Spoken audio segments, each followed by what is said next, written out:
we'll see what happens. Oh, surprises. Waiting for us to actually go live on YouTube here.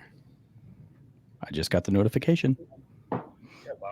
Wait, whose shirt says IBUs don't matter? Which one of you is wearing that shirt? IBUs don't matter. That's my shirt. It's not a real shirt yet, but it will be. It will be. That's Did Jake. you read my article? Is that why you're wearing that shirt? Is that Actually, I haven't read your article, but we've said it for years on the show. I think it was a season 1 guest when Jake was a guest with us before he was on full-time season 2. He said it, season 1. because of Google's magic and SEO, my page on international bitterness units is probably like your top hit on Google if you search it. Okay. And I'm serious. Search like IBU beer. I'm pretty sure mine's number 1. And because of that, I get an insane amount of traffic to that page, like thousands of hits every day to that page. And it basically talks about the history of IBUs, and I couldn't possibly agree with that shirt more. Well, okay. Awesome. I'm going to run the intro here. We're going to talk about that because I did a poll on Twitter. Yes. And got some feedback on it. I was surprised by it. But before I run that, let's Wait, is it the one that says, have you ever heard about IBUs in beers? Yeah. Before, but what is an IBU? Okay. Yep. All right. Well, now I got some reading to do. Hey, All can you right. put the bottle opener? Can I hit the button here? Can we roll the beautiful bean footage? Golly. Why aren't you already rolling It's this beer good footage. stuff? We're the 3 best friends. That was the wrong one. How about this one? Hey, pass me a beer. Look, at least promise me you won't drink. Alcohol always leads to trouble. Hey, who wants to play Drink the Beer? Right here. You win. All right, what do I win? Another beer. Just have a cup of coffee. Beer it is. Coffee? Beer. I'd kill for a beer. Cheap beer and a sympathetic ear. Step right up. Ooh, what's up, everybody? It's I hit the wrong button. See, I don't like the stuff already. I don't like it already. My goodness. You were doing so good earlier. I know. It's the Beard Hops podcast, and thanks for joining us. And stuff is just not working right now. Are we not recording? No, we're recording, but all It's live. It's All I'm live. seeing is this screen because I can't get it to go away. Oh, yeah. That's not part of the plan. That's not part of it. Oh, hey. There it is. Welcome to the Beard Hops podcast, and this is the start of season number 3. Woohoo! Big joyous claps. Yay. Of course, I always have the 2 ugly mugs with me. We've got Chad. Hi, Chad. Ugly mug. Come on, man. Look at that thing. Doesn't get much worse. Chad has been working on the off season here to change the look of his studio. I know. Yeah, no more black, just blacked out background. I had No more floating head. Floating head. no more floating head. Yeah. Yeah, no more randomly moving curtains in the background. Jake took a shower, so he actually smells fine today. How you doing, Jake? Oh, that was last night, but thanks for noticing. Shower last night. I'm doing great. Nice. I'm happy to be back. You know, I thought I wanted a break, and then we went on break, and I was like, damn it, I missed podcast. You did come over and asked, can we podcast again? I did. So. And of course, we do have little studio arrangement. Rearrange things a little bit. Adam's been working in here as well. We'll credit my wife and not credit myself. So, Well, you were, managing. right, yeah, I was managing stuff. So, hey, Chad, your turn. Hey, what's going on? What am I supposed to say? Like, what am I pouring? No, we're your supposed to introduce the specialty. guest. Man. Oh, well, it's It's been like 2 more. weeks and he's stuck. Isn't this about the beer, not the guest? Oh, Not no. really. I'm kidding, Christopher. Tonight we have Chris. Is it Chris or Christopher? Just Chris is good. Just- my just full Chris. name's Christopher. My mom calls me Christopher. All right. So we have Chris McClellan, right? Yep. Last name correct, like Chris McClellan, Correct. Yeah. from the Brew Enthusiast, like a social conglomerate sort of website. We're gonna unpack this tonight. Sure. Welcome to the podcast, Chris. Thanks, guys. Good to be here. Good to be talking with some. Is everyone a Midwesterner on this podcast besides? Yes. We all are. I love Midwesterners. I love you guys so much. Oh, that's so sweet. We are. Jake lives across the street. We're in Illinois. I shoot people say like that. And then he's a cheddarhead. He's up in Wisconsin. So I could see some Milwaukee area. See a little pack. Yeah. Up in the background there. So yeah, that's disgusting. I'm blocking the best hat of the shot here. yeah. Right there. Sorry, you can keep that ugly shit back there. right, now, Chad, you can do your other part, which you always do. What's Oh my God, that? 2 freaking weeks. What All are you right. drinking? Oh my So- God. I'm kidding. Over, I'm please. kidding. I'm kidding. The Beer Enthusiast founder, obviously. Advanced, I always butcher this word. Cicero, well, that's what I thought. I thought I was doing my part. Beer Wait, writer, he took over. You're too late. strategist, photographer, consultant. I don't know if we'll have All time. right, all right, I'm Jake, hoping to Jake. get into this a little bit. Sandwich connoisseur. I would love some Ooh, sandwich Nice. expertise, advice, recommendations from you. And he's And quite tall. Quite tall. How tall are you? I'm 6'7". Oh, Yep, you're Jesus tall. Yeah. Christ, man. I wouldn't say Okay, hold on. Like Hold on. quite tall. I'd say Hold on. Hold on. Oh my God. All right. I'm taking over. What's everybody drinking? I have. Oh, he remembered. Finally. I was joking when I said, "What are we doing?" It's been a He's short drinking break. Wolf. I'm just going to break. I'm just going to. You got it. ruin I it. am drinking 2019 Three Sheeps the Wolf. You see, they changed their labeling. Yeah, it doesn't have that cool feel to it anymore. I actually like the new label. I like Three Sheeps. It's good. You like the new label? You don't like the little sandpaper stuff? I liked it. I guess I like both, but I'm a fan of just because of what I do for a living. I guess I'm a fan of clean, approachable branding in a lot of ways. So Yeah. I can see that. I can see that. Jake, what are you gulping? I just want to say, Chad, I almost brought a Wolf over. I'm a little jealous. For anybody that has access to that beer, you're looking at a four bottle for what, $15? Yep. Fantastic price. Yeah, great deal. This is just one I stole from my brother when I was in Michigan in July. Deschutes Summer Ale Twilight. I don't know. It says limited release. I haven't had it before. It's okay. Light, crisp. I don't know. Just took a first sip. Just took for a sip. Yeah, just got to warm it up, stretch out here before we dig into something a little bit stronger. Chris, what are you going?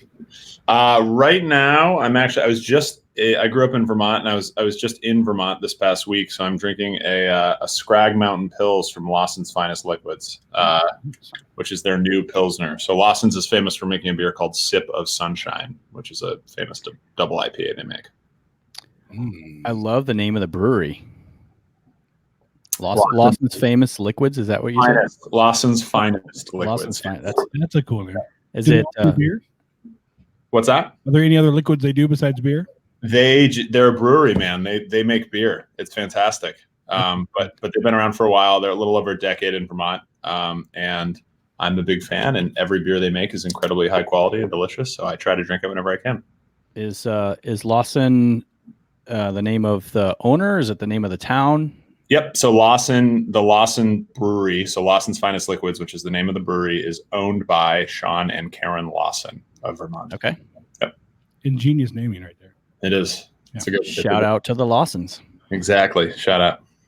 I am drinking Sugar Water's Mimosa, ale with tangerine added. I'm really curious about this one. We were talking about this beer next door last night because you checked it in the other day. This is what we had when we were there. We did? I don't know if you had it. I don't think I had that.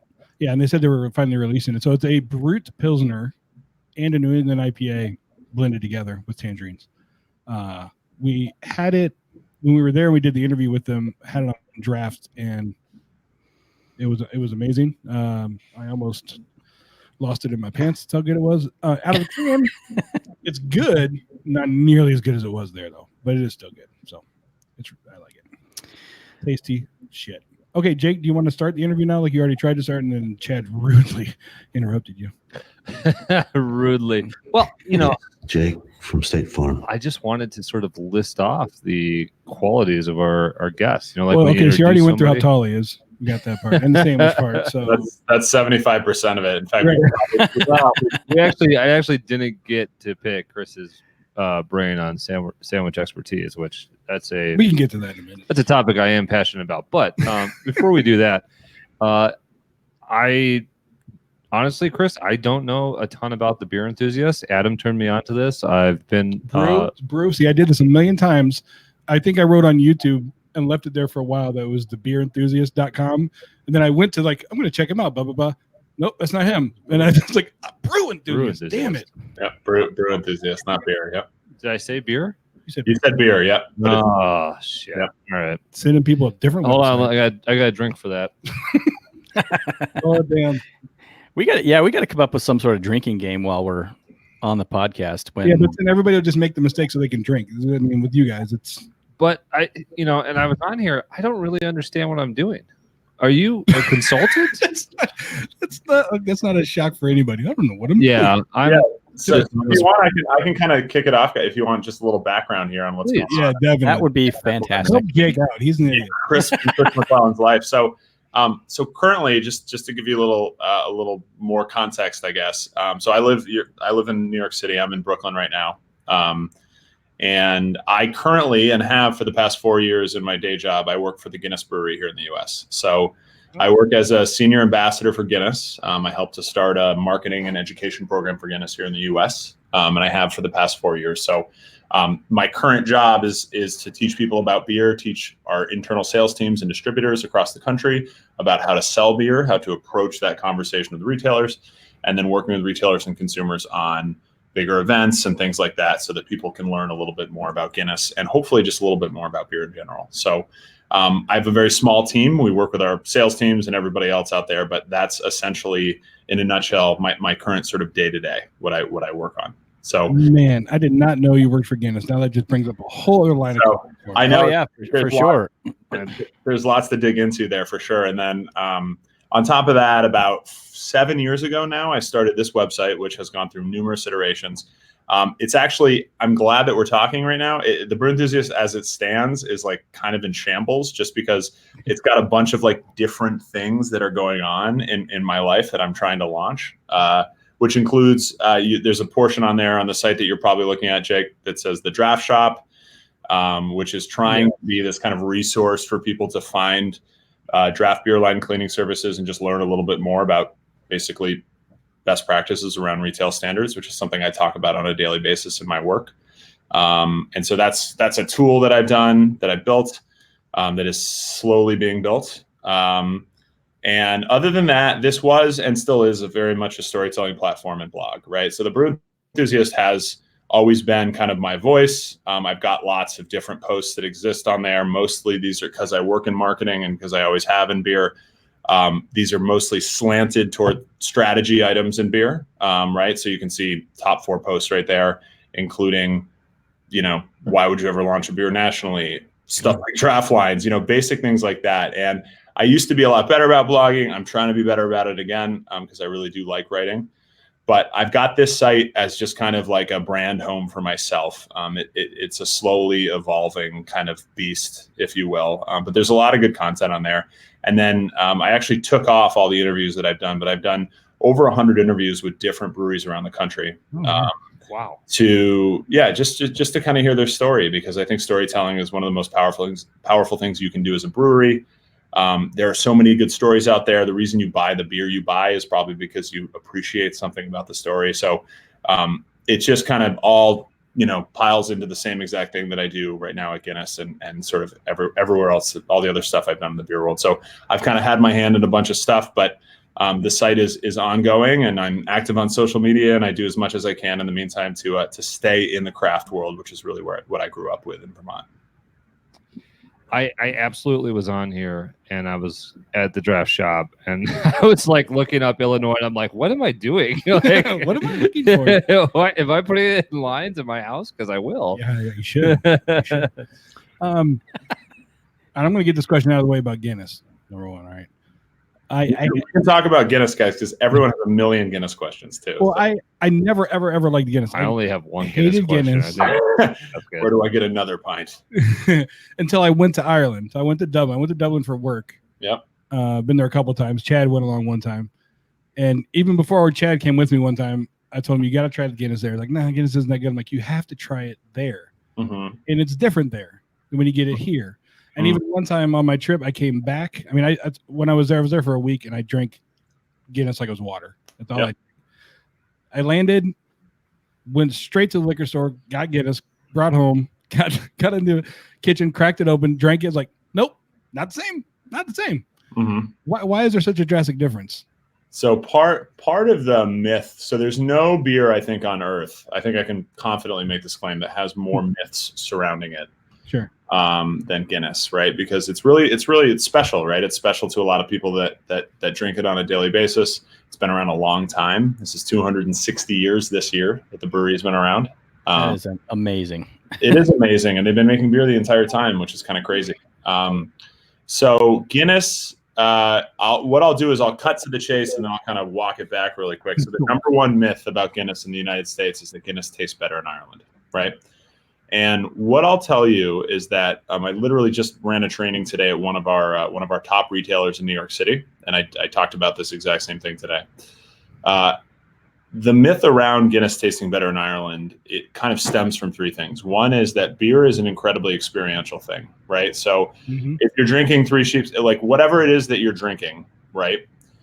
The time and the place and the moment that you're in contributes very heavily, right, to your feelings about the beer, right? So if you are at the brewery drinking a beer, any beer, right? If you're in Milwaukee and you're For sure. Lakeshore, right? Or you're here in New York and you drink something at some great local brewery, or you're at a pub and you have a very special moment with somebody and you remember what beer you're drinking, right? That halo that surrounds the experience of drinking the beer, right, can't be, understated. So that's the first thing that I'll say, is that the moments that you drink Guinness in Ireland, it's a very special moment for most people, right? And that can't be discounted. The second thing I'll say is that retail best practices, which kind of dovetails into the draft shop kind of solution that I'm trying to provide a little bit, kind of half-baked at the moment, is the fact that if you do everything perfectly, right? If you treat your lines correctly, if you pour your beer correctly, if you clean your glassware correctly, if you have the perfect gas mix for Guinness, if you do a 2-part pour, right? If you clean everything, if you hit all the marks, right? So pouring a perfect pint of Guinness, I can confidently tell you, and it's my job to be a know-it-all about Guinness, but I can confidently tell you that it does not taste any different than it does in Ireland, right? But if you couple the fact that retail best practices are certainly different, glassware correctly, if you have, what's that? Go ahead. No, I was just going to say that the retail best practices of most retailers here in the U.S. is very different than it is in Ireland, first of all. And second of all, they've had a long time of implementing these best practices, right? And so the consistency of the pint, the fact that you can go to every pub there and get the same perfect pint is good. But there are many pints, as an example, here in New York City that I would pin up against any pint in Dublin, and I would tell you it's the exact same thing, right? So all of those things being said, what I can tell you is that empirically it's no different, right? The beer is no different. It's all brewed at St. James's Gate. All the beer that you get here in the U.S., all the traditional stouts that we have available are all brewed in Ireland. They're all brewed in the exact same brewery that you can get the beer from Dublin in, right? But all of those other, sort of that halo that we talked about around the brand and around the experience that you have is very much there. So it's a huge myth. Certainly there are places that pour much better pints if they are serious about pouring good beer. But at the end of the day, it shouldn't taste any different if you do it properly. And what's funny is all the guys that I know in Ireland know what places pour the best pints. Like when we go out at night, like, no, we can't go there. They don't pour a good pint. Yep. Chris, what if you're not getting it on tap? Do you recommend bottle, can, some of the other? I would always recommend a can of Guinness. So we have a 4-pack of, if you're talking about, so we have a bunch of, obviously the Guinness Brewery makes a ton of different beers, right? But if you're talking about draft stout, which is I think the beer that you're talking about, correct. The 4-packs of cans are the best delivery mechanism at home because as long as those are cold when you pour them, right? Crack it open, one smooth pour, right? Into preferably some sort of nice tulip glass of some kind, right? So that it really helps to form the head properly. A shaker pint is really the worst thing that ever happened to beer in general because shaker pints are just not good for beer. They don't really do it very many favors in terms of the aroma, in terms of the visual appearance of the beer. So that being said, as long as you pour it out in one smooth pour at home, the can is really good because the can has our patented widget technology inside of it, which allows you to activate the nitrogen properly. So it should give you a really good pour at home. You are blowing my mind right now. They pay me the big bucks to do this on a daily basis. You're good at it. He's good. There's a lot of information. I think that there's probably another myth swirling around here, and what you just said is the fact that Guinness in a bottle, if you can't get it on draft, Guinness in a bottle has kind of been the go-to, and the can having the widget in it makes sense. Obviously, I mean, a lot of nitro beers have a widget, not, I don't know, the widget. Yeah, it's the same piece of technology basically everywhere. Yep. But you always hear if you can't get it on draft, get it in the bottle. Right. That's what I always hear anyway. And that's the part that's blowing my mind because I've always bought Guinness bottles. So I've heard it both ways. Have you? Yeah. Well, that's all right. Now we know. Guinness. Now I want to drink Guinness. Do you have any? I'm gonna go get some cans tomorrow. I don't think I do. I think I'm all out of it. Guinness. Yeah.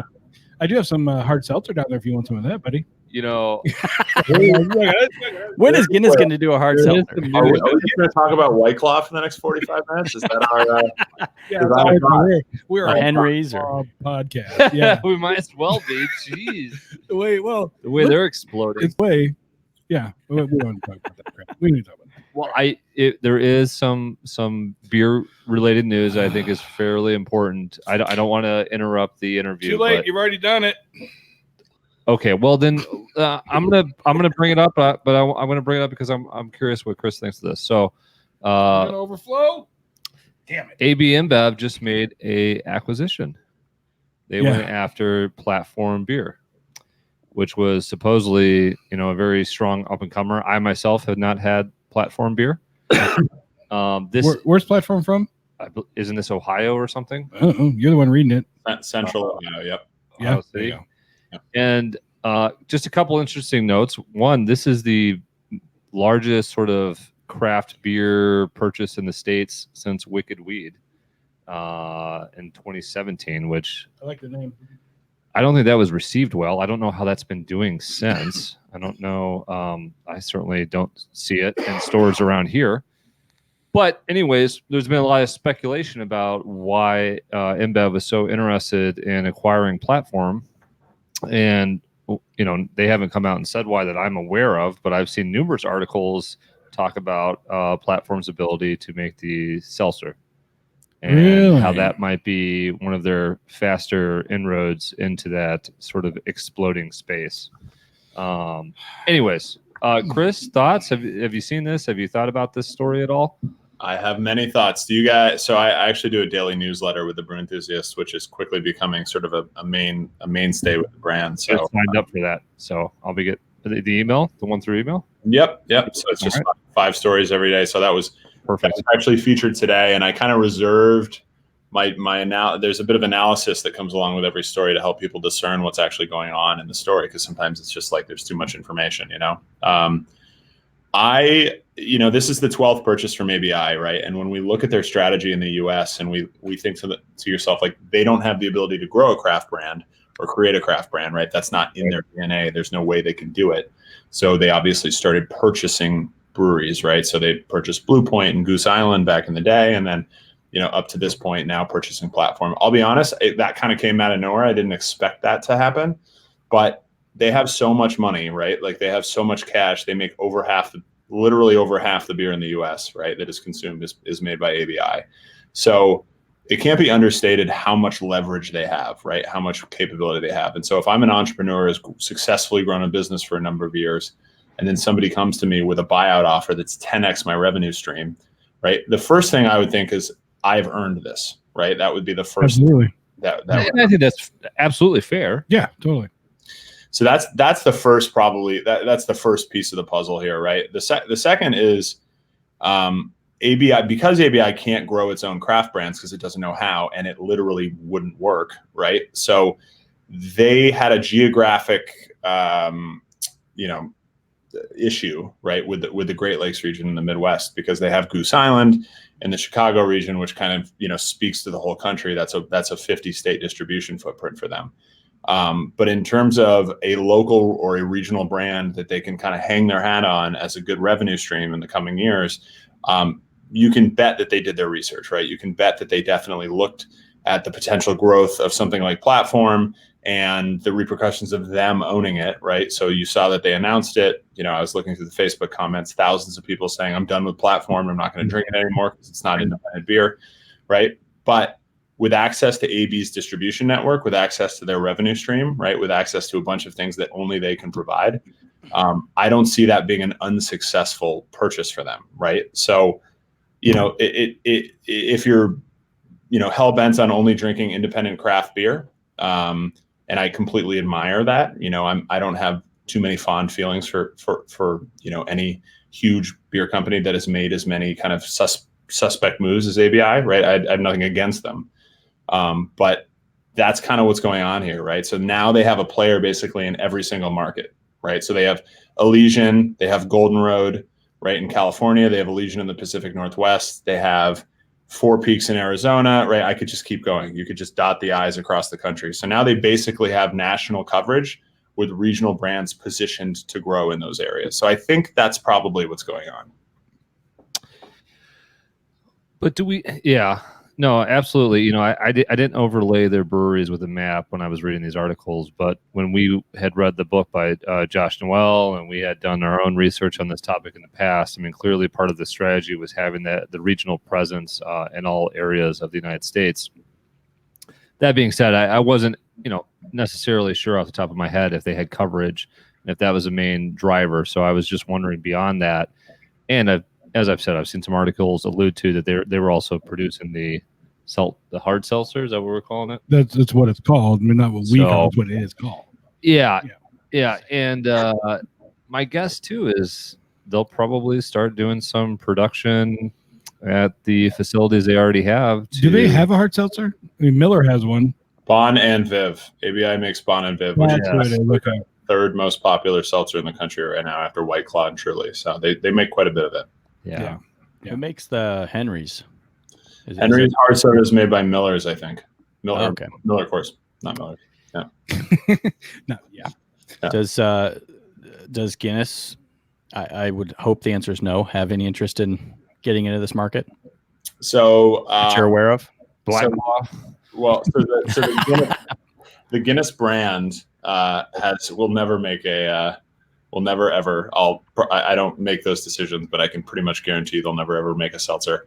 But remember that Guinness is owned by Diageo, right? So Diageo, which is the world's largest spirits company, it's really kind of interesting because they are the world's largest spirits company that just happens to own one brewery, right? And the history of that is actually pretty cool. But that aside for a second, Diageo also owns Smirnoff Ice, right? So, and everything that Smirnoff Ice produces, which is flavored malt beverages, right? They also have a very popular line of spiked seltzers that they've had for the past year as well. So under that brand, which sits under Diageo, they do have that, but Guinness will probably never, ever do any of that stuff. They'll just continue to make beer the way they should. But so you're saying their business daddy's not going to come to them and say, hey, make it, because one, they know that from an identity perspective, they're not really interested in. Two, they've already got that product going. So correct. Yeah, they've already got that revenue you stream. don't need them to do it. Yep, exactly. Yeah. So that's already there. But yeah, they'll never do that under Guinness. That's good to hear. So, all right, we've kind of diverged from what we normally talk about, but well, I mean, it's beer, so it's whatever. So what we normally talk about. But I want to get back to you, Chris. How did you get started in this? What's your background? How did you go the path of Cicerone? Sure. All that good stuff. Tell us about yourself, Chris. Tell us who you are. Who are you really? Where did you come from? Why are you 6'7"? What are you doing on this podcast? I'm sure you're already asking yourself. Why are you so tall? Yeah, exactly. I'm so tall because my father is 6'10". There. So Oh my God. that's why I'm so tall. I can answer that one pretty How easily. tall is your mom? She's 5'8". I was gonna say, So she's not sure, but she brought you down a little bit, probably. Brought me down. Yeah. So I have almost a 6-month-old son now, and he's sleeping right now. But I basically, Wake him up. I want to see how tall he He's is. 5'4". I basically told my wife, I said, look, if he doesn't get to 6'4", that'll be it. I mean, our lines are done. 5 years. I'm just going to cut him off. Yeah. So My son's 13 and is already taller than me. I'm 6 feet. So yeah, but anyway, yeah. So I a little background, I guess. I grew up in like I said before, the great state of Vermont, just outside of Burlington, Vermont. Have you guys been to Vermont before? I have never been. I have been there. I have my aunt and uncle live in New Hampshire, and they just built a house in Vermont. There you go. So Perfect. yeah, I've been out there several times. All right. Okay, anyway, go ahead, Chris. The guy from Wisconsin. All right, that's what I like to hear. So I've been to Wisconsin many times, and I love it. So yeah, so I grew up there, and I did all sorts of fun stuff. And actually, during college, my first foray into my friend David is right here as well. What's going on, David? You need a beer? Hi, David. I was thinking about more beer. Yeah, drink another beer, man. There's more beer. And so I actually worked at a beer distributor, Vermont's largest beer distributor, during college. So I smoked too much weed and ate too much pizza during the school year, right? That sounds amazing. And so then I got really fat, and then I would burn it off because I'd be delivering kegs for 4 months in the middle of summer. And so great workout. That's a good plan. It was a great plan. I'd come back every the beginning of every semester, and my friends would just wonder what the hell I did for the summer. And so it was actually it was a good strategic move for me. But then leaving school and leaving undergrad, I went, and my first job was actually at Magic Hat Brewing Company, and you guys probably know Magic Hat pretty well. Yep. So Magic Hat is from my hometown in South Burlington, Vermont. And I got a chance to work for them for a couple of years. I worked in sales and marketing in Southern New England, so I covered a big swath of territory, and we did all sorts of events, and obviously responsible for the sales of our beers in that area. And then I got laid off. I have a history of being laid off, so if you guys need any advice on how to get laid off, I'm very good at it. But I got laid off, and then I packed my car and sold all my stuff, packed my little Jetta, and moved to Washington, D.C. without a job or a place to live. Did some couch surfing, and then for the next 6 years, I actually lived in D.C. So I worked at a startup. I sort of developed this really cool digital skill set, which I've been able to leverage in the beer world over the past 5 or 6 years. And so teaching myself all manner of digital best practices, including project management and web design and basic coding and emails and all that kind of stuff. Why DC? What made you go to DC? I had a bunch of friends in DC. I needed to get out of Vermont, go see the world. And so I got a chance to do that. And DC is just such a fun city, especially if you're a young lad. And we had a great time, and then eventually started long distance dating my now wife. And then a few years later, we moved in together in New York. She's from here. So, and then I've been here now 6 years or so. So, been hanging out, and about 4.5 years ago, I got actually invited to go to Ireland from Guinness. So they shot me an email. I was writing a lot, so I still do a lot of writing, and I was writing for like Men's Health and Men's Journal and a bunch of different magazines on beer. They saw this, and so they invited me over to Ireland for a week. I had an amazing time. Like they just rolled out the red carpet. I had never had such a magical time in Ireland, and I've been to Ireland many times.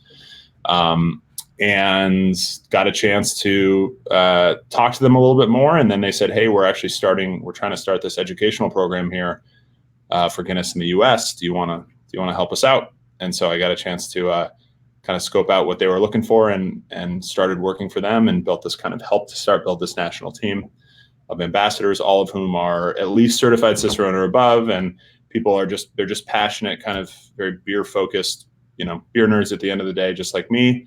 And we've been doing that for the past, about 4 years or so. So it's been really good. Chris, did you know they were recruiting you? Did they know they were recruiting you? They didn't know. No, I mean, they knew they were getting a writer to go over, right? So they knew they were getting somebody who would potentially write nice things about them, which is, how those press trips work. That's called a junket, right? When somebody sends you over to do something, right, with the idea that you might write nice things about them. So big companies do that all the time. And it was lovely. I mean, they did a great job. And then when they came back, they realized that I actually had all this expertise in beer and this experience doing all these things. And so they started chatting with me, and it just kind of worked out. So when you fly to Ireland, what seat do you buy? As many as I can, expense. But no, it's, the interesting part about the beer world these days is I've never been deeper, right? Like I've never been more involved, both for all the things I do with my site. I worked basically as an independent consultant before I worked for Guinness. So my time just before Guinness here in New York, I worked with small to mid-sized breweries on brand strategy, digital best practices, and just things that most small to mid-sized breweries, A, don't have the time for or the expertise in, and B, don't focus on the way they should, to make sure that they can actually find the audience that they're trying to reach and sell as much beer as they can. So I got a chance to do that. It was really fun, and I learned a lot. And the beer world these days is the most complex, amazing place I've ever seen, right? We're almost at 8,000 breweries, and podcasts like yours and all these other podcasts that have popped up give people a voice, in the modern kind of beer world. And luckily, regardless of what all the headlines say, I'm still very bullish on great beer. I think we do live in an age where there's just so much good stuff out there. So I'm pretty happy about it. Yeah. What are they saying? Everybody has a brewery 10 minutes away from them, or one or two, something like that right now. I think like nine. I think the stat maybe is I think about 90% of the U.S. population is within 10 miles of a brewery.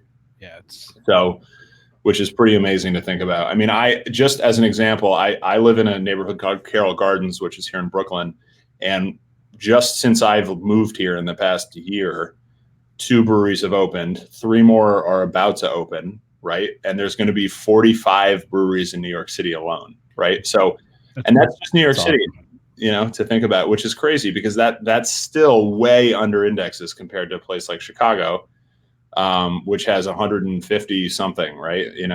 There's still a ton more. So a lot of runway out there as long as you're willing to stay relatively small. Yeah. Right. Exactly. Yeah. Let me put you. You got a question, Adam? No, I would never interrupt you, sir. Never. Okay. I would never. Chris, let me put you on. Anyway, Let me put you on the spot here. Sure. Put your advanced Cicerone hat on. Before you finish that beer, can you give me a description of that beer that you're drinking as an advanced Cicerone certified Sure. beer drinker? Okay, sure. So you want to get full nerd on this beer? Is that what we're trying to do? Yeah. Full nerd right here. Oh, Okay. yeah. Oh, God. All right. So normally, if you're going to do a full judgment on a beer, right? If you want, you would do a blind judgment, right? So I wouldn't be presenting the information ahead of time, right? So the first thing that will obviously slant your opinion on what you should be drinking, but you would evaluate. So the Cicerone program obviously has 4 levels to it. So each level gets exponentially harder than the previous level, right? So as you go through the levels and take the exams, you're sort of ideally you've hit the books, you've done your research, you've got a certain level of experience, and you're able to take that next step. So all beer evaluations go the same way, right? So you talk about appearance, right? You talk about aroma, you talk about flavor, and you talk about mouthfeel. So I have over on this side of the screen, I've got a huge tray of different beer glasses that I like to use depending on the type of beer that I'm drinking. But this Scrag Mountain Pils, so if we just look at appearance alone, right, this has a beautiful light golden color. I'd say the standard reference method is probably between 3 and 4 at max, right? It's not quite straw, but it is slightly darker than that, right? It does have some nice residual lacing on it, right? But it is also very clear, right? So this is clearly a filtered lagered beer. Aroma on this I haven't actually ever done it with this beer, so aroma on this is it's slightly crackery. It's also very floral. So this strikes me as a more traditional Czech Pils, right? A Czech Pils should have those kind of Sauser type German style hops, or some Czech hops, right? And they should be very perfumey, right? American hops are often very tropical. They're very dank, juicy. Those are words that we use, right? European hops are a little bit different, right? So that's something I'm getting there. I also get a little bit of sulfur on this, but sulfur is just a typical kind of offshoot or sort of byproduct of a lot of lagers, right? So that's something that happens. Mouthfeel is lovely. It's bubbly, but not too harsh. It is very, very dry, so the finish is very quick, right? It doesn't cloy at all. There's not too many residual sugars. It is crackery, right? It tastes like you just ate kind of finished up a water cracker kind of thing, which is what the malt really should do. Pilsner malt and pale malts, it should be a showcase of those types of things. And then the mouthfeel, like I said, is really, really nice. And there's actually there's almost like a little bit of a lemony character in there, and I'm not sure if that's coming from the type of hops that are used or if I'm just getting that because I've been swirling it for a while or it's been out for 15 or 20 minutes. But that would be my initial Cicerone level evaluation of this beer. That's awesome. I could listen to that all day. I know that was incredible. I can't even. When I drink a beer, I'm like, tastes like orange. There's hops in there. Yeah, I mean, the hardest part about Cicerone, frankly, guys, is everybody has a good palate, just like everybody has a good ear, right? Like people are like, oh, he's tone deaf. Like nobody is tone deaf, right? Like you can hear things, right? But the ability, the key is the ability to, and I'm honestly still not very good at it, but the key is the ability to match that thing that you know is a flavor to a word, right? And so if you can find out what that is, right, and bring those two things together, right, in a sentence, that's really the vocabulary that training for things like this gives you, right? So what it does is, I could say crackery as a malt characteristic, right? And then you go, it is crackery, you're right?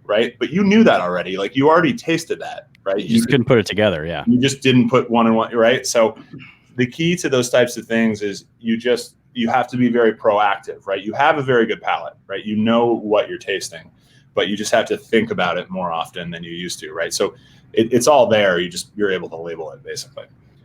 Now, when did you're advanced Cicerone, which is the third level. So the next level would be Masters, which is the highest level. Correct. Yep. Now, first, you have any desire to go for Master? Is that in the plans, or? It's in the plans. Yeah. So I'm threatening. I'm internally threatening to do it right now. And if you do it, you're like, there's like 10, less than 10, right? Or something. I can't remember what their word. Or less than 20. I don't know. There's probably less than 20. And there's Yeah. There's about 100 and I actually don't know the answer to this. I think there's like 100 and some, like 115 advanced drones. Yeah. Yep. You're right. And then there's like probably 3,500 or 4,000 certified Cicerones, and there's probably 100 something thousand certified beer servers, which is the first step. So each level definitely kind of, people drop out as their interest in hitting those books, slows down a little bit. So what made you start the Cicerone program? Was it just your interest in beer, or was it a job that wanted you to get the beer, or what? Or what did you get the Guinness has been very supportive, and they actually help pay for my time for me to be able to actually sit down and hit the books. And I'll say this about Cicerone in general. I think that I think most of the beer professionals that I look to in the world as mentors and people that I really like know way more than I do about beer, right? They're just they haven't gone out of their way to take the exam, right? But what I do like about the Cicerone exam and the Cicerone program in general, I know a lot of the folks that are there, and they're very passionate about beer, right? They just really, really appreciate everything about beer. And the second thing is that it does give you at least a baseline level, to talk to other people about, to say, look, this guy has, or this girl, this person has tried, and they have in fact gotten to a point where they're able to show this knowledge in a certain way, So my interest in the Cicerone program, there's a small part of me because I love a good challenge, and I never turn down a good challenge. So there's a small part of me that just wants to do it just to say I did it, right? I think everybody could probably honestly admit that. But most of it probably just stems from, it gives me a very good framework to continue to advance my knowledge and know as much as I can about this subject. I just think it's incredibly interesting.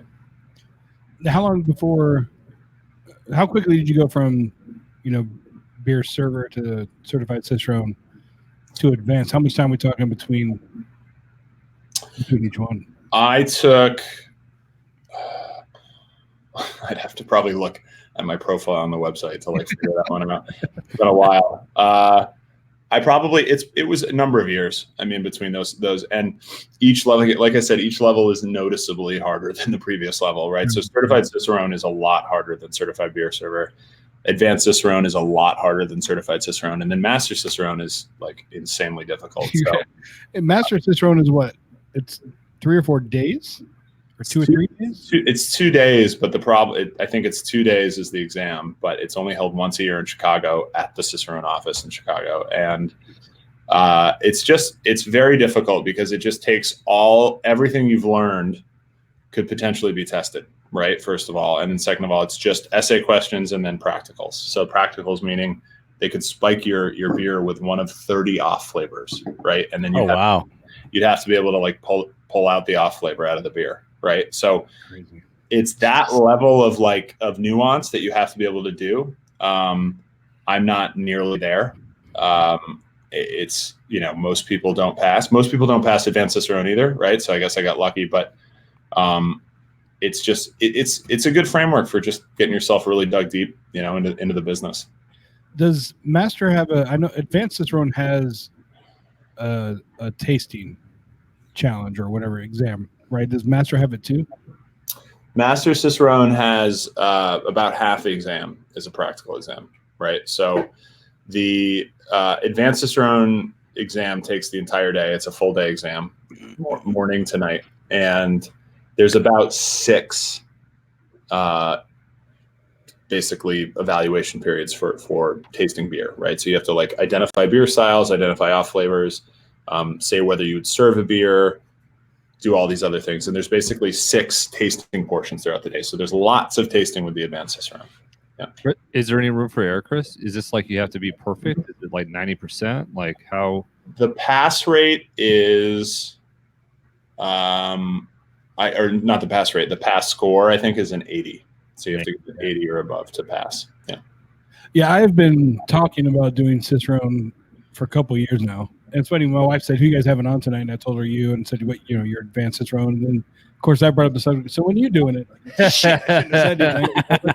Most people say that. I'll say this, right? It's not intimidating, right? It's actually a really fun process because you there's a set number of things. I can send you guys all the reference material you need, actually, and then I've put together study guides for lots of people. It's really fun to get into it because you start reading through things and then you start connecting dots. And it's just a very interesting exercise, right? And if you commit now, the key, just like a marathon, right, is you have to find a date and commit to it, right? So go to the website. This is what I found anyways. Go to the website, find a date 6 months from now, buy it, right? Pay for it. and then you're in, right? So then you have to study. So. I might take you up on that because my wife will not stop bugging me now that she found that I was good. Thought about doing it. Happy to help. Oh, that's very. I mean, your description of that beer was amazing. I mean, I don't remember. Was David Nilsson working on advanced level when we had him on? He was certified. He was certified, but he wasn't advanced. He's working on it.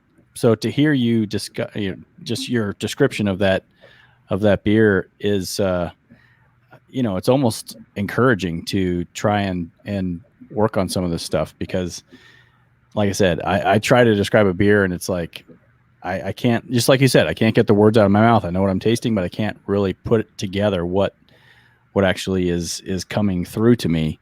So, I mean, that just really cool to hear you say that. It's really hard. That's the hardest part. Like that's don't beat yourself up about it. I mean, that's the hardest part about this whole thing is what you just described. So to say that anybody would think that's easy is you can walk behind me. You can. He's really tall too. Yeah. You don't have to have clothes on. We don't care. Not big. But to say that's don't beat yourself up about that kind of stuff because it's really difficult to figure that stuff out. Well, let's talk a little bit about the beer industry. Why don't we? We've already talked about how it's growing, and I'm with you. I don't really see that slowing down. I mean, it has slowed down some, but I don't think people have kind of speculated the gloom and doom of craft beer for a very long time. I mean, ever since we've been doing this podcast, everybody's always said, "Well, craft beer is it's going to plateau." Yeah, I think when we started this podcast, that's really a question we asked, right, Chad? Like, do you think we can get to 8,000, 10,000? Well, what's the number, right? I mean, like when we started, we were at 6,500. Now we're into our third season, and we're approaching 8,000. So, Chris, that's why I like this article, "The Golden Age of Beer." On the one hand, it makes me really sort of excited. I think that, I mean, we're living in this time of just exceptional choice, options, breweries, access. But what I like about this article is you start talking about really the beer industry and some of the points that you make here. You talk about consumers drinking less beer. You talk about craft beer having a bit of identity issue. You also talk about how beer is still not great at sort of speaking to, telling stories, identifying branding with minorities and women. So, when you take the full context of this article, it's kind of like, it's not all, great. It's great for us, I guess, in the moment right now, but will that trend last? And I think the thing on top of all of this is, how much impact will big beer have on the beer that we like as they continue to do anything and everything they can to control as much of whatever market is there. and probably still going to be a shrinking market. I mean, I don't think we're going to start considering seltzer as part of craft beer, right? So I don't know. So, and we keep hearing that, there's a push by people younger than us that, they're not as interested in consuming alcoholic products. Yeah, but the problem is they haven't experienced life. Once you start experiencing life, you want to drink the fuck out of it because life. I don't disagree with that, why. but legislation changes. Maybe when people are looking for that escape, maybe it's not beer, and will that have an impact on us as we age in terms of maybe, will we go from the golden age to a recession? I think it's a really good question to ask, right? That's kind of the gnarly question that people like to ask right now when we look at the juxtaposition of craft beer to macro beer to consumer trends and a lot of that stuff that I highlighted in that article. But the way I look at it is I've got basically 3 markers, right? So the first thing I think about is, in general, people are not regressing in their taste preferences. And the reason I say that is because if I give you or get you acclimated to a really good beer, right? So let's say it's this Pilsner, right? So this Lawson's Pilsner is essentially the same style as Budweiser, right? Or Bud Light, something like that, right? In terms of it being a Pilsner. But at the end of the day, there is a distinct flavor difference between those 2 beers, right? So people who get acclimated to better products, when they get themselves tuned up to something that tastes a little bit better, that has more going on, right? Very rarely do consumers regress, right? They don't go, you know what? I'm done with that flavorful stuff. I'm going to go back to my adjunct light lager, right? They don't eschew it completely, right? There's always a time and a place for, a good beer like that. And I have nothing against that, but that's the first thing that I'll say. The second thing that I'll say about that specifically is that I think that while the number of beers net is shrinking, right? When I look at the entire pie, right? Most of that shrinkage, if you will, nobody likes shrinkage, right? But no, shrinkage is bad. Yeah, that's not good.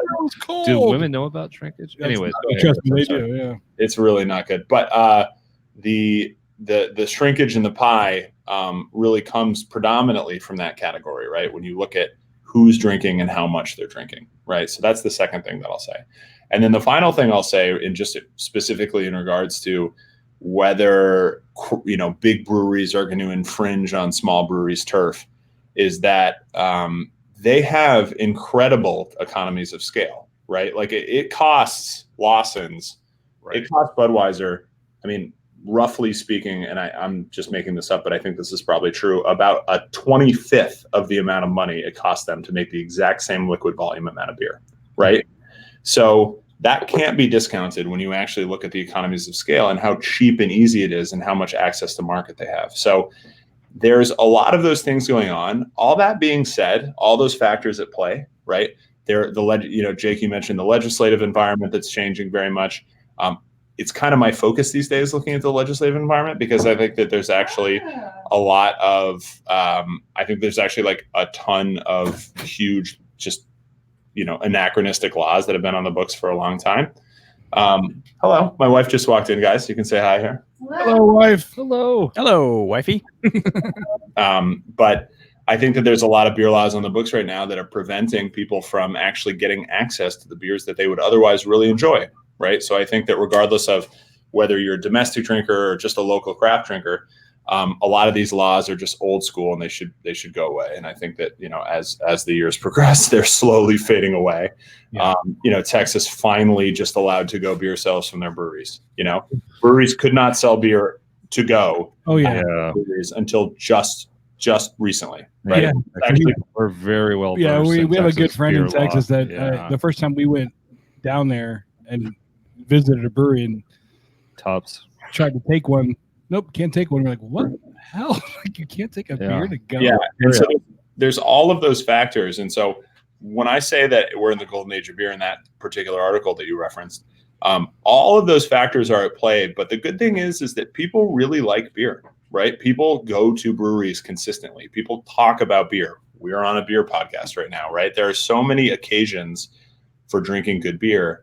And what I don't like to hear is that, beer is shrinking and people don't drink as much and the young people don't drink as much. And it's like, no, they're more selective with their drinking occasions. And yes, they do consume less alcohol, right, than we probably did or do. But that's a choice that they're making. It doesn't mean that they care about it less. They're just choosing to spend their dollars in different ways. And so my perspective on beer is bullish insofar as that I really like the idea of people exploring beer styles and exploring new beers and things like that. And if you use that, idea as the barometer, then the beer market has never been better, But do you think that might mean that as we move forward and as sort of the younger people of age continue to grow up, that we may have to shed some breweries that are not meeting, not quite reaching a good enough audience, haven't branded themselves enough, or quite honestly aren't producing enough quality to, maintain? Like, are we going to perhaps settle more on 6,000? So if you look at this if you ask an economist that exact same question, they'll give you a very interesting answer, right? So if you ask an economist what's going to happen to the beer business, right, in the next 5 or 10 years, right, they'll talk to you about fragmentation, they'll talk to you about hyperlocal consumption, they'll talk to you about all the basically prevailing headwinds and tailwinds that exist out there, right? But when you ask an economist what a healthy market looks like, right, where what is healthy, what is the definition of a healthy market, they'll tell you that a healthy market means that a lot of businesses are entering and a lot of businesses are exiting at the exact same time, right? What that means is the perfect analog here would be the restaurant industry, right? So the restaurant industry is, people love going out to eat now more than they ever have before, right? That's you can look at the stats, people love it, right? They order takeout all the time, they love going to restaurants, it's huge. But when you look at the number of chain restaurants that are closing and how fast they're closing, if you just use that as your barometer, right, as your marker, then you'd say, look, people don't like going out to eat as much, right? But that just means things are changing, right? It doesn't mean people don't like going out to eat anymore. And so in the beer business, as the number of breweries grow, because I think we're going to get to 10,000, right? And so as the number of breweries grow, right, you're going to see more close, right? Because you have more opening, right? And so people get into it for the wrong reasons. They see stars in their eyes. They forget that it's in fact a business that they have to run, right? So they have to be making money. And so there's a lot of factors at play, right? And so I think personally that we're not going to necessarily go down to 6,000. I don't think there's going to be a huge crash. I think the demand that exists out there for these breweries is sustainable. It's real. The cash flow is good, right, for these guys for the most part. And so as long as they stick to what they're good at, continue to make good products, and slowly expand their reach, like I said, I'm very bullish on growth.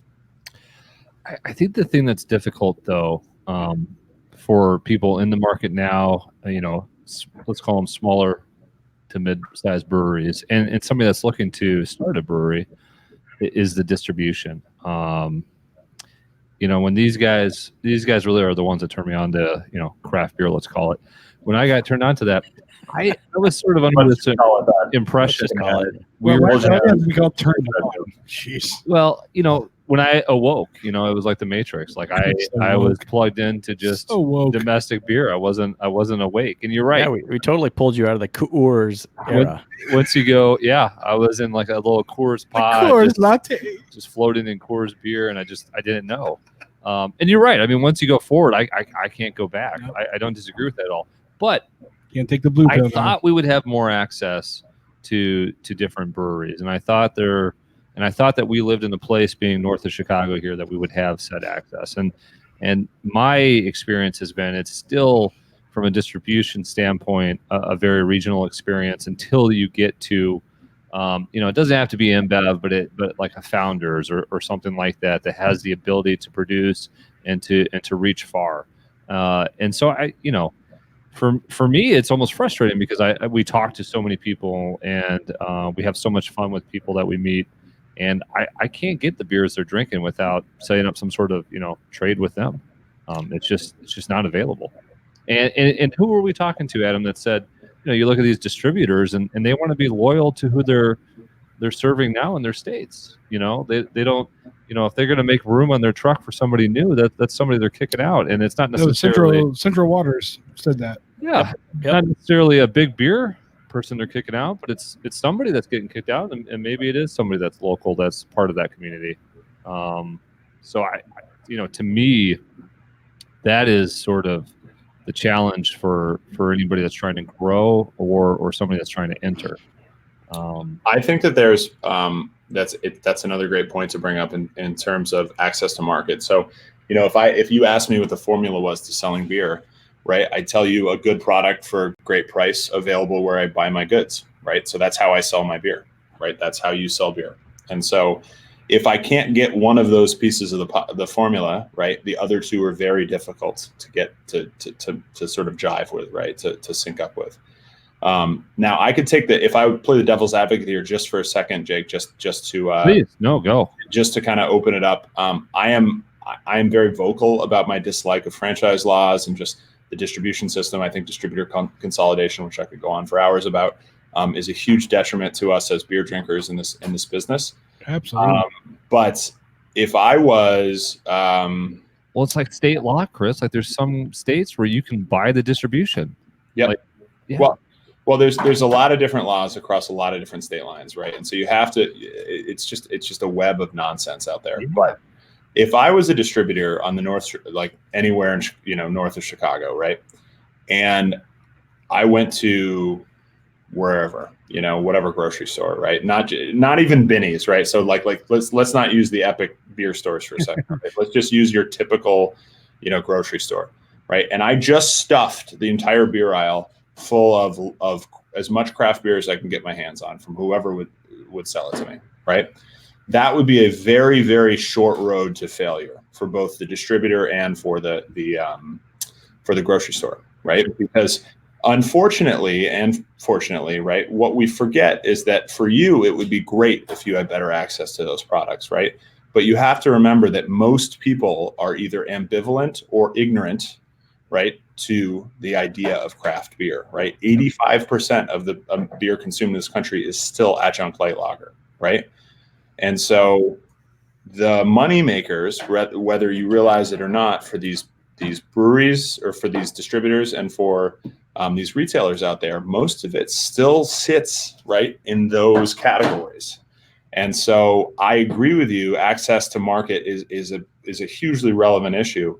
But when you look at all the constituents within that ecosystem, right, and you say to yourself, what's best for each one of those constituents, very quickly, you start to realize that it is actually about the big breweries, right? It's all about that light lager. And so you have to be a little more, all of us have to be a little more pragmatic about what our preferences are and what the market is dictating, And so that's really where that comes from. And so luckily there are stores that specialize in this and give you those access points, right? I would love, that's why the Binnies of the world exist, right? Because not only will they literally sell you a $13 30-pack of Coors Light, right? But they'll also sell you the best Central Waters you just had, and they'll sell you the New Revolution, whatever, and the, like all the great local breweries that are available because they have the ability to do that, right? So, the market will kind of dictate itself when it comes to those types of things. But overall, to your point, I think that access to market is a huge issue because the business model of a distributor is inherently just a bit of margin on a case of beer, right? And so distributors ostensibly don't really care which case of beer it is, right? They just want to sell you a case of beer, right? If it's a more expensive case of beer, they make a better margin, right? But they don't really sell a lot of it, right? So they make a lower margin on Budweiser, but they sell 1 billion times more Budweiser, right? So that's the cash cow for them, So there's a lot of factors at play for those parts of the distribution system, So I think it's a good point to bring up, but there's just so many small things going on. I think the thing that's frustrated me, and we were talking, I think it was Massive Beer Reviews. Massive Beer Reviews, yeah. We were sort of touching on this big beer versus small beer, and I think I had this sort of romantic idea that everybody just needed to wait to be unplugged, to just wake up. And Massive kind of made the point that like there's a lot of people that don't want to be unplugged. No. They're fine. There's not. And to me, I was like, well, shit, but there's so much better beer there. And I guess I just hope that more people value that cost, and even if they drink less beer, but just drink better beer. But I guess to each their own. I don't want to put people down for drinking what they like. I mean, drink drink what you want to drink. But. No, that's definitely not something you want to do, right? Like I hear what you're saying, and like we said at the beginning of this, I'm very happy about the availability of good local beer, because I think what it does is it's slow. It's a slow burn, right? And it takes a long time because people don't just transform their preferences overnight. But the fact that we've gone from 5% of the market to 15% of the market in 20 years, when you look at the craft beer market, that's a lot of beer, right? That's hundreds of millions of barrels of beer. I mean, that's so much beer, right? That isn't necessarily a genericized light lager, whether it's an import or a domestic produced product. So it will get there. I think that we in some nearish point in the future, we will see a place where people are drinking all sorts of alcoholic products, including really good beer, and it's mostly going to be really good beer, right? But it's going to take us a little time to get there. Now, when we talk about people who aren't into craft beer, right, they only drink their lattes. What do you think is the key to moving them over? Would you present them with a craft lager or craft pilsner first? Like, what do you think is like a way to, or like something sessionable, maybe one of to these get people lower over. ABVs, maybe one of these beers where now they're putting it's still craft, but they got calories on there, and I mean they're doing that now. Yeah. I mean it's happening. So whenever somebody, I still, as much as I can, I go to beer festivals and when I'm working for Guinness in an official capacity, and I rep, and we talk about Guinness, and the number of people who walk up to me and say, I don't drink Guinness. What are the reasons people don't drink Guinness, right? What do they say, right? It's too heavy, right? It's too thick. I don't like stout. Whatever, you can go on and on and on, right? 16 ounces weighs 16 ounces or 12 ounces. It's not any heavier. Right. Yeah. But they say all these things, and it has illuminated a very basic truth, but something that I've kind of taken to the bank, which is, if I can provide a little bit of context to you, right? I have pretty much a 100% conversion rate for people at festivals who tell me that, right? Because as soon as you tell me that, I'm all over you, right? Because what I do is I say, look, I bet you I can get you to like Guinness Draft right now, right? And they go, no chance. And then they always do, right? Because it just takes a little bit of context, right? It takes a little bit of information for somebody to actually, for the light bulb to switch on, right? And that's true about everything, right? That's true about food and drink and experiences, and choose your whatever, right? I've never been axe throwing, but once you've gone axe throwing, it's the best thing you've ever done, and you want to keep going axe throwing, right? But if it's not on your radar initially, it's hard to get it on your radar. So the big challenge is just putting it on your radar initially. So when you teach people and give them, the key is always education, right? The key is giving them a little more context to what's going on. Give them a little more information about what you do, why you produce the products that you produce, and why it's important. And like I said, it's a slow burn, but that's really the sustainable path forward, because it creates advocates, and then it creates, it gives people the ability to sort of discover who you are and continue to explore. I've got firsthand experience with this, and Jake and Adam know this guy, Trent Snyder, who owns Bridge Up Brewing up in Sturgeon Bay in Door County in Wisconsin. And he will he'll go up to the bar and watch somebody order a Bud Light, Budweiser, whatever, watch them drink it. And then they'll go up to him and say, hey, I noticed you're drinking that. Why don't you try, can I offer you a taste of our Zwickel lager? That's what he calls it. Yep. And he'll present it to him. And it's amazing to watch. And I was up there last week to watch a beer drinker sit at the bar, drink his Bud Light or whatever, and then try a craft beer that's brewed right there at that restaurant called Sonny's, and to watch them taste the beer, look at Trent, the brewer, and say, "That's really good. I'll give me one of those. I'll have one of your beers right here, right now." And Trent brews 6 barrels. He's got a 6-barrel brewery. It's tiny. It's literally in a closet. Like it's funny watching him brew, but it's so small. But it's awesome to watch it actually happen in real time, where somebody will try his beer and say, oh, wow, well, you've kind of opened my eyes to what else is out there, and craft beer is as good or better than what I'm currently drinking. And it's all about advocacy and going out and meeting a beer drinker, especially on that, I mean, super local level. He doesn't distribute. It's only available right there at that particular place. But to watch someone drink that and say, oh, wow, I've never tried this before, and now I'm going to go forward and maybe I'll expand my horizons a little bit the next place I go, because that place is very touristy. It's a lot of vacationers, and they like go home and then they'll go find their local brewery and say, I tried this type of beer at this little tiny brewery up in Wisconsin, and let me try yours. And it's kind of a really neat thing to see.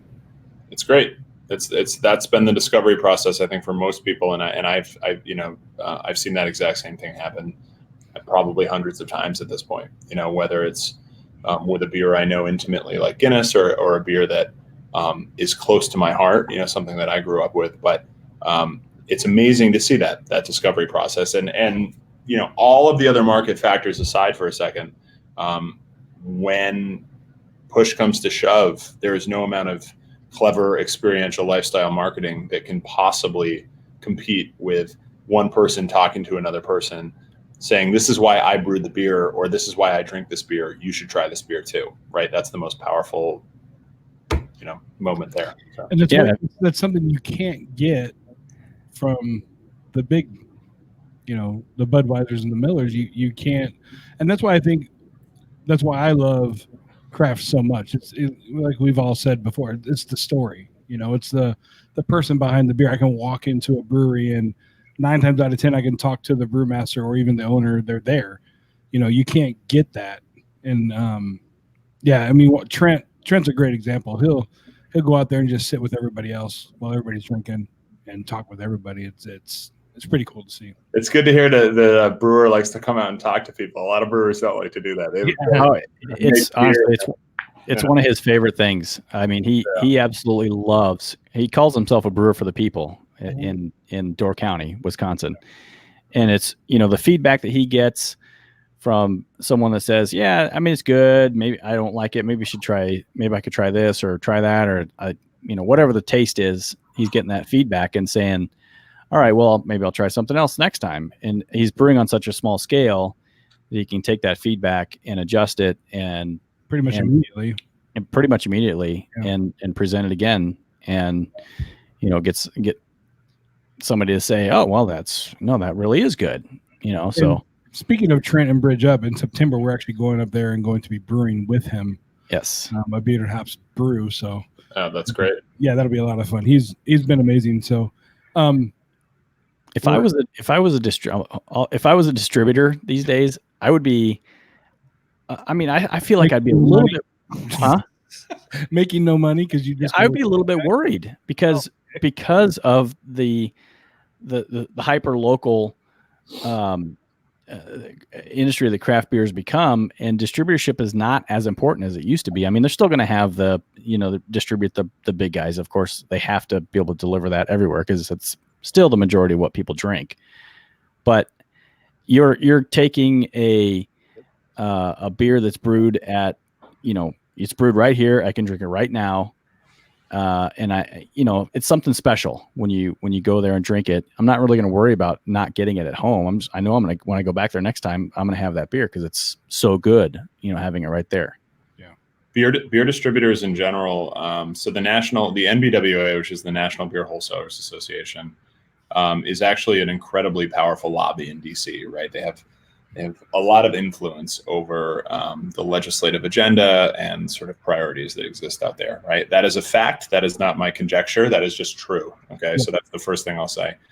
And then on that topic of, if I was a distributor, I actually wrote probably my most trafficked article of the past couple of years on the Brew Enthusiast called Mounting Pressure, which is an article that I wrote about the beer distribution and the pressures that are basically being exerted onto the industry and the middle tier. And you're absolutely right. I mean, there are multiple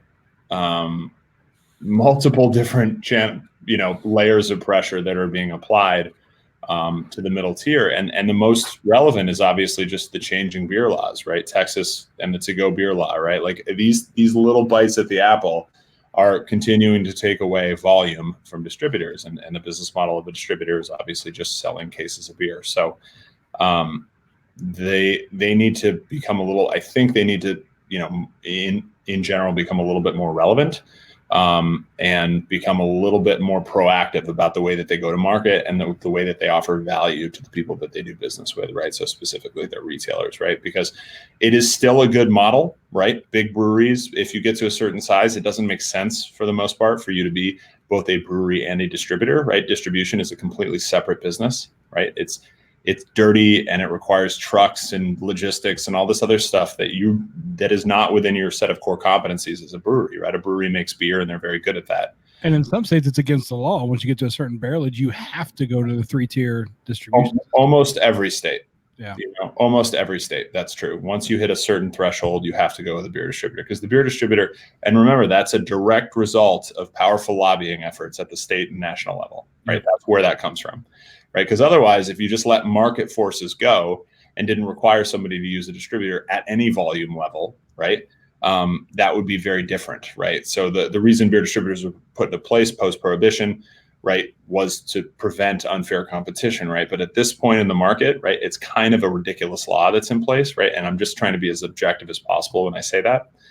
But there's certainly a lot of forces, but I think that the middle tier of our industry, right, the invisible middle tier, most consumers don't even know what a beer distributor is, they're going to continue to experience challenges, and they're going to continue to consolidate, right? So the consolidation factor is certainly not good for your average beer drinker either.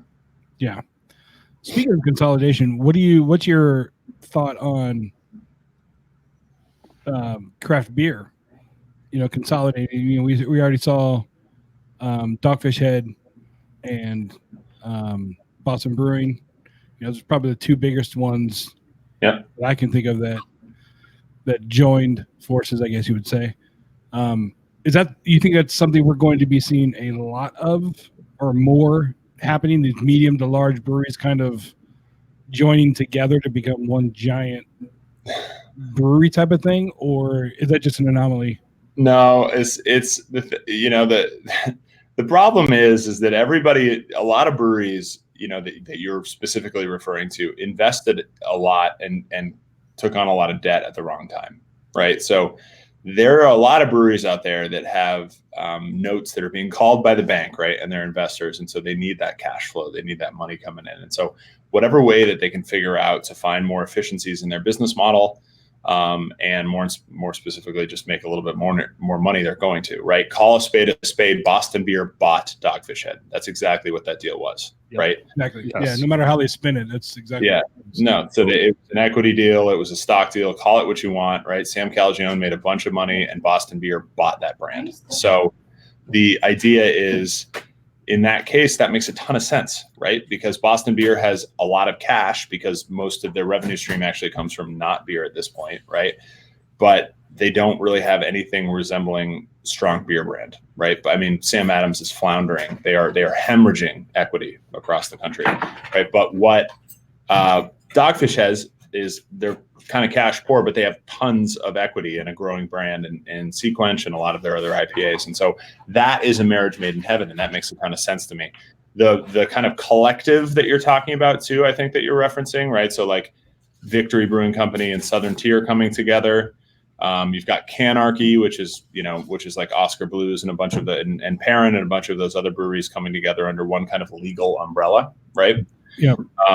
It makes a ton of sense. I actually think I applaud that effort, because I think that when you look at the efficiencies that they can save by combining, administrative resources and combining, point of sale resources and all the other stuff that individual breweries had to do by themselves, I think it makes a ton of sense. Very much like beer distributors to a certain extent, right? There are efficiencies to be gained as things get bigger. And so I applaud those efforts. I think they're great. I don't think it ruins the beer in any way. And we'll see where it goes. I think a lot of brewers will just choose not to go that path, just simply based on some sort of level of stigma that they don't want to really address. But for the ones that have done it properly, they've been quite successful. I mean, Canarchy ABV and a lot of those brewing collectives are up this year, right? They're making more money than they ever have before. So yeah. No, we're running. I mean, we're going what, hour and 20. So I want to be respectful of your time, especially East Coast here. But we've got to talk about IBUs.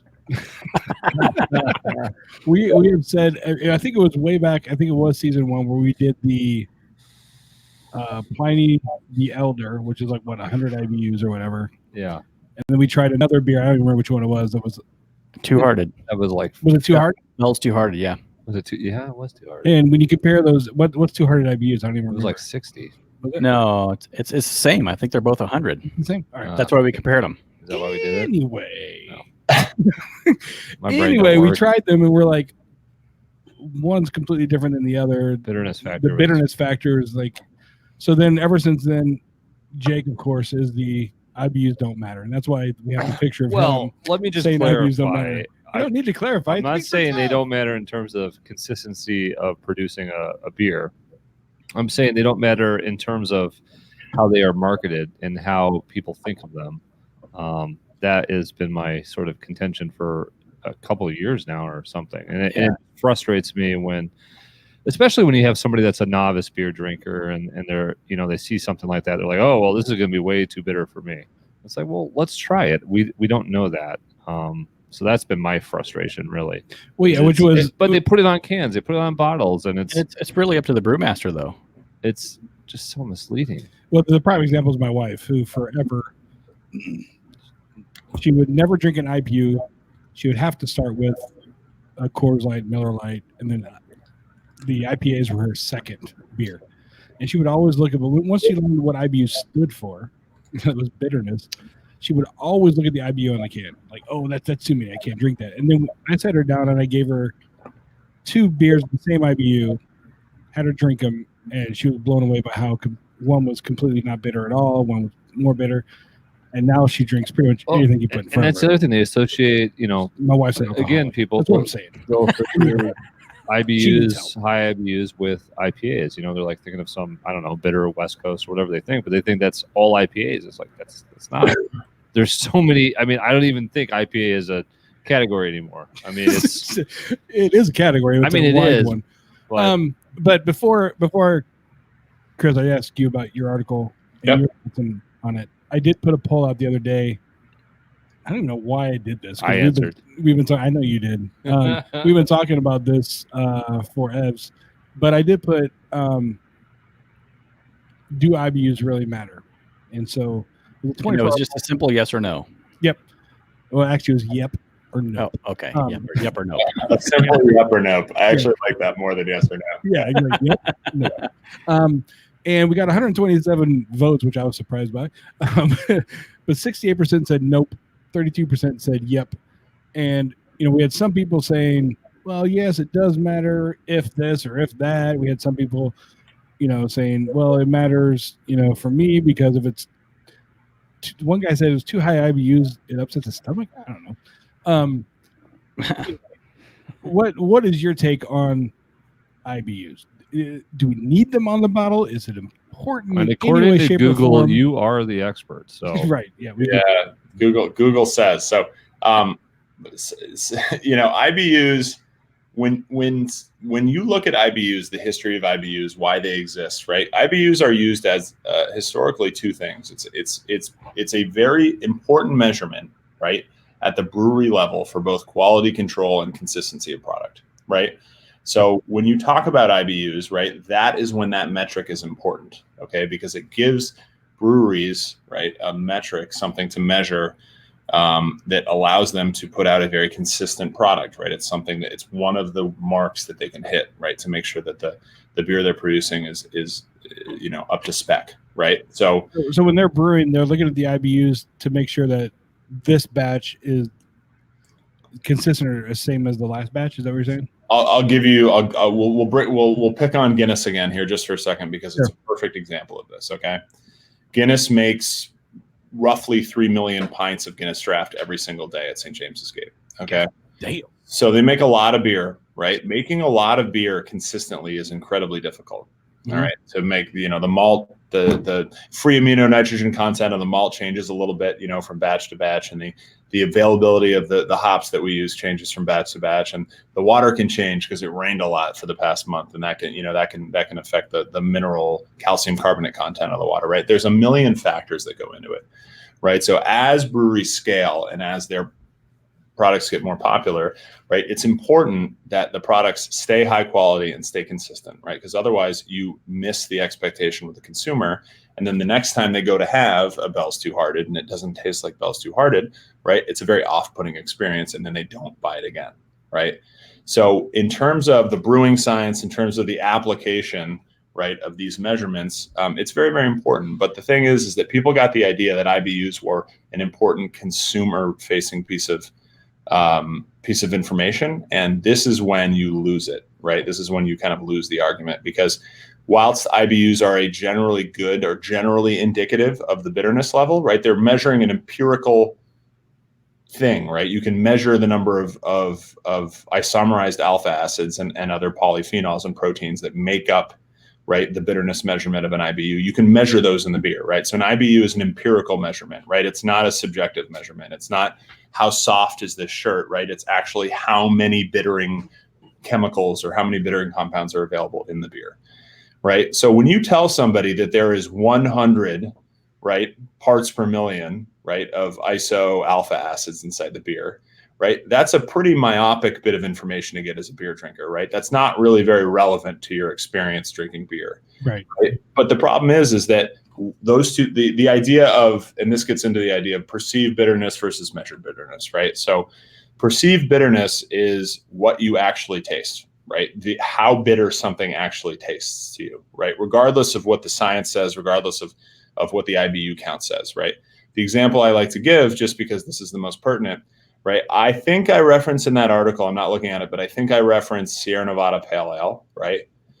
And Sierra Nevada Pale Ale, I think, has something like 38 IBUs, right?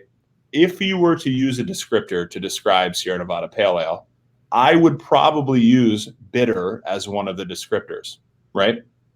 So Yes.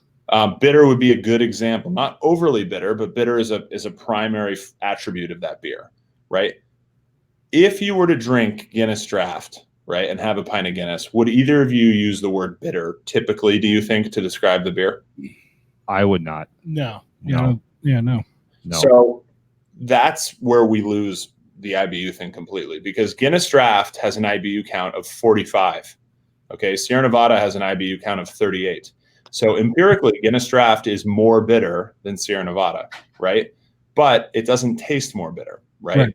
Yeah. So the thing about bitterness is it's about the balance of ingredients in the beer, right? So something can have more bittering compounds but taste less bitter because there's more other stuff to balance it, right? Namely hops and the sugar and the proteins inside of malt, right? So the malt is the balancing component. The sweet malt and the bitter hops, those two things come together in harmony in the beer. And so when you start using IBUs as an indicator of some sort of subjective measurement of enjoyment with the beer, you really do start to lose people pretty quickly, right? So it doesn't matter how many IBUs are inside of a beer, right? It just matters what it tastes like. And so when you start telling people a random number of IBUs, right, the uneducated palate and specifically an uneducated drinker, right, will look at that and go, oh, I don't like that. That's too many IBUs, right? So if I started plastering 45 IBUs all over Guinness Draft, right, that might be really off-putting to a lot of people who'd be like, well, I don't like bitter beer. And you're like, well, have you ever had this? Like, it's really good. You should try it, right? And so it's one of those examples of just like a piece of just irrelevant information that does not need to be sitting on any label ever, because it's not relevant to the drinking experience in any way, I guess is my point.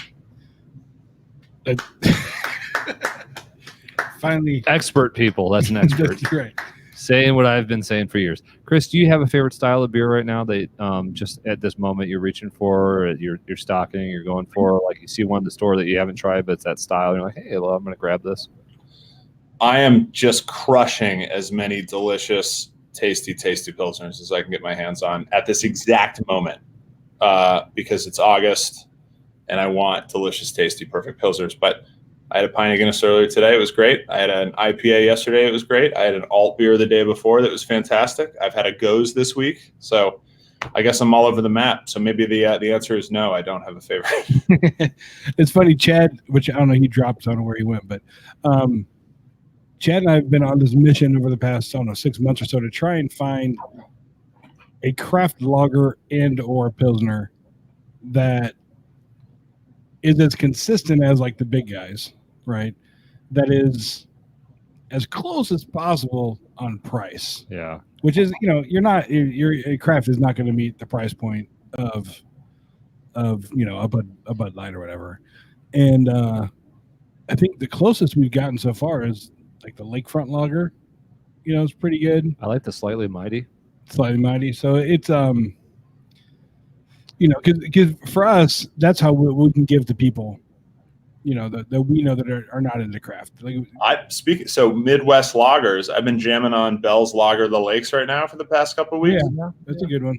That's a fantastic beer. I love the character of that beer. I think it has just a really, really nice round malt profile to it, but it's still incredibly dry. It's nice.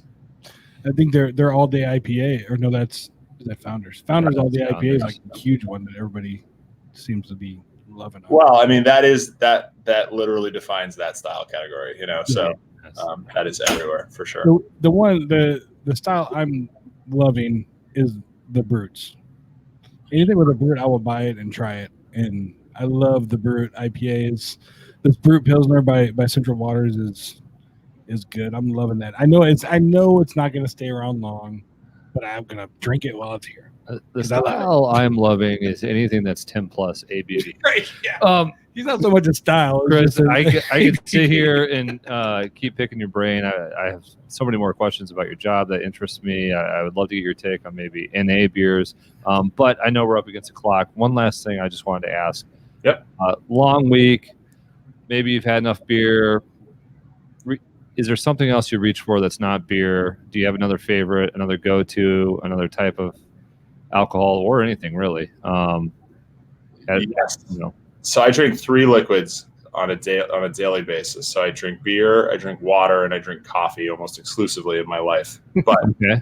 The outside of that in the alcohol category, I'm a huge whiskey fan. So I drink quite a bit of whiskey.